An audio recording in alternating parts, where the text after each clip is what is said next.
Well, hello. Today we're going to be talking about Minor Threat. Specifically, we're going to take a look at when a punk rock song accidentally starts a movement.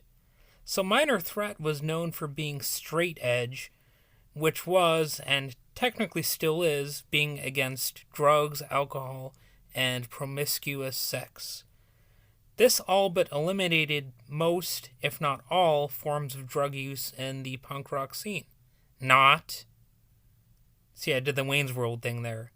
Anyway, even though, Minor Threat didn't completely get rid of drugs and alcohol and dirtiness, Minor Threat had a significant influence on the crossover thrash and punk rock scenes in the early 1980s, and even plenty of non straight edge folks respected their musical output. There were always some conflicting elements in Minor Threat, as is the case with many political punk bands. On the very surface, if you're a hardcore punk advocating peace, sometimes your meaning might get lost in your audibly aggressive music. That sounds like a stupid critique, but there's some truth to it. Like if you've got like a sort of a peaceful message yet you're playing these loud aggressive songs, your message might be a little bit muddled, you know. Anyway, the band Minor Threat broke up in 1984 at a Minutemen show after Ian MacKaye, the lead singer and person who no doubt favors pacifism, got into a fight where he punched someone in the face. To my knowledge, the band never reunited for a single show, let alone a limited tour. And that incident was apparently a major one to make Ian sort of drop out of the punk rock movement. Or he says that, punk rock kind of moved on from him in a manner of speaking. So anyway, Minor Threat did break up, but in 2002, apparently two previously unreleased songs were included on the 20 Years of Discord compilation, and that seems to be the closest they have come to releasing new material. Although Ian MacKaye emphasizes that punching incident, Minor Threat no doubt also disbanded due to disagreement over the direction the band should go in. Since the breakup, Ian MacKaye has been an active artist and activist, with his best-known other musical act being Fugazi. Former Minor Threat guitarist Lyle Pressler remained an influential figure in the punk rock scene, playing in two other influential, even if not hugely famous bands. You have the Meatmen and the first incarnation of Sam Hain. The band that Glenn Danzig was also part of. So Lyle Pressler also stayed in the music business, and he even ran Caroline Records for a while, and kind of helped usher in some lesser-known bands at the time. Maybe you could call them underground bands, or whatever term you want to use. These were non-mainstream artists that he sometimes managed to showcase on that record label. Guitar-wise, Lyle Pressler is known for his impressive ability to play full bar chords at breakneck speeds. So I kind of flubbed that line there. Anyway, Minor Threat was purposively hardcore, and one might accuse Minor Threat's typically fast-paced and angry music of sowing disorder and chaos, but Minor Threat combined hardcore punk with some leftist politics, a rebellious attitude, and a sense of humor that would be adopted by many future punk rock acts. So I know some of you out there, they might be scratching their heads. Sense of humor, Minor Threat. But if you pay attention to their songs, there is more humor in there than people might give them credit for.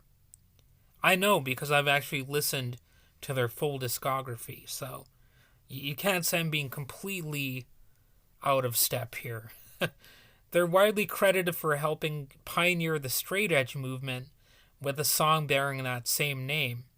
However, it's interesting because McKay was somewhat distanced from that. He did not mean to actually start the straight edge movement, especially when it comes to the more militant attitudes against drugs, alcohol, and promiscuity. Basically, the band Minor Threat meant those songs to be almost more of a personal statement. And I'm sure it's complicated because you don't necessarily want to distance yourself from that message too much if you actually adhere to it, right? But I think when it comes down to it, it's like a lot of things. People can take a good idea and make it seem like the worst idea ever. And I think that's what some people did with the whole straight edge thing. They made it seem like oh, if you do drugs or if you take alcohol, you're a monster or something like that. You know what I mean?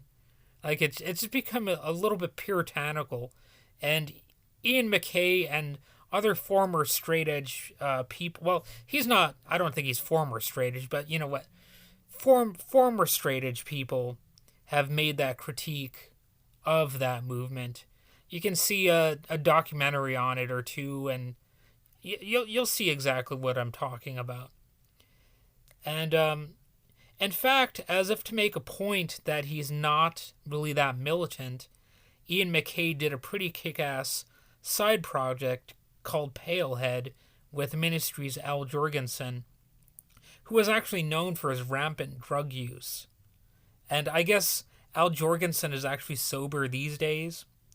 But at the time, he definitely was not. He was not. He is basically like the opposite of Ian McKay. And I have read some other funny interviews, and I think I've seen a video where where Ian kind of set the record straight. I think he gave an example of somebody who started getting preachy about him because he was drinking some caffeinated beverage, and he was just like, "Fuck you," like he himself gets tired of the puritanical aspect, and that happens a lot of the time. I mean, that's one of the dangers of taking any position, whether it's like a straight edge thing or really anything.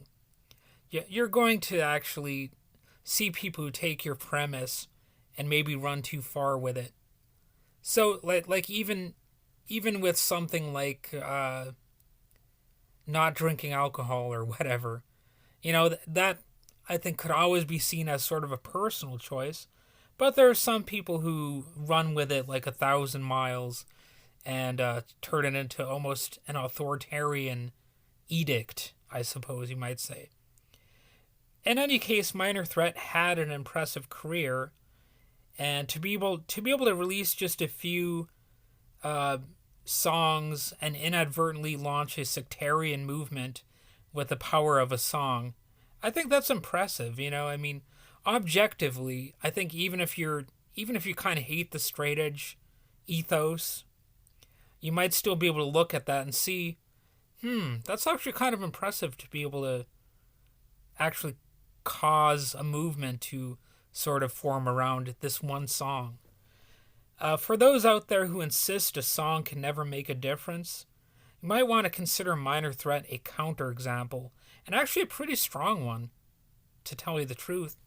Because the whole straight edge thing is still around today, and I don't know if it is quite the way it used to be, but there are definitely some militants out there as well as people who do kind of just see it as a personal choice. And whether you share the song's stated beliefs or not, you should definitely still check it out. It's a good song. Really, everything that Minor Threat released, to my knowledge, that I have heard is actually pretty good. And I would say basically the same thing about Fugazi. Check out all of these songs, all of these bands. And it's like anything, you might enjoy some of them more than others. But I think the complete discography of Minor Threat pretty much kicks ass. So that's about all I need to say about it. Have a good day. Bye bye.